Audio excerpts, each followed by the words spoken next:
उत्तर प्रदेश के मुख्यमंत्री योगी आदित्यनाथ क्या कुछ कह रहे हैं वो आपको सुनाते हैं, सीधी लिए चलते हैं, सुनिए। देश में चित्रकूट के आसपास के गांव हैं, ऐसे ही गांव बसे हैं।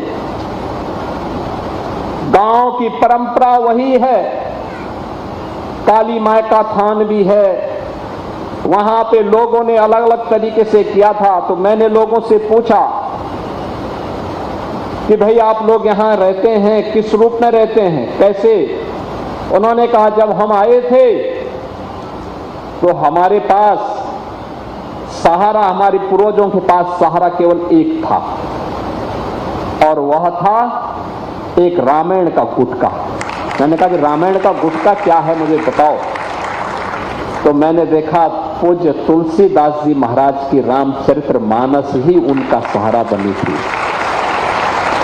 वे पढ़ना लिखना नहीं जानते थे, लेकिन रामचरित्र मानस को अपने जीवन का हिस्सा बना करके, जो हम सामान्य रूप से रामलीलाओं मंचन के माध्यम से या सामान्य बोलचाल की भाषा में जो बातों को हम दोहराते थे, लेकिन पूजा, उनके पूजा के घर में जब मैंने देखा तो रामचरित्र मानस की ही वहां पूजा हो रही थी।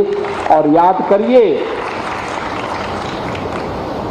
श्रद्धावान लभते ज्ञानम का जो ये भाव है, हमने देखा है उन लोगों की श्रद्धा को जो मजदूर बना के लेके गए थे, आज वे ही मॉरिशस के राष्ट्राध्यक्ष के रूप में वहां के गौरव के प्रतीक बने हुए हैं।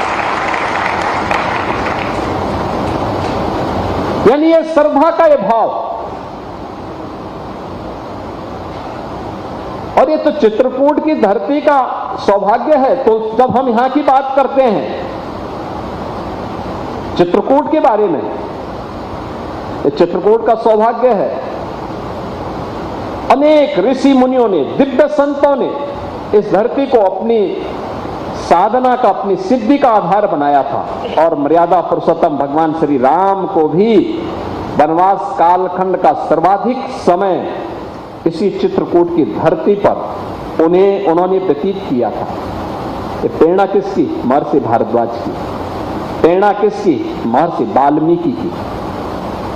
चित्रकूट को तो सौभाग्य प्राप्त होता है, आदि महाकाव्य के रूप में जिस रामायण को दुनिया स्वीकार करती, उसके महत्व को स्वीकार करती है, उस रामायण ग्रंथ की रचना का आधार भी यही चित्रकूट बनता है। और रामचरितमानस के रचना का आधार भी यही चित्रकूट की धरती बनती है। चित्रकूट की धरती के बारे में जो बात कही गई है कि चित्रकूट महिमा अमित कहीं महामुनि गाय, ये चित्रकूट है। और चित्रकूट में राजापुर में एक तरफ लालापुर, दूसरी तरफ राजापुर। कितने गौचा रहना भाई, हमेशा मोबाइल में बढ़िया रहना।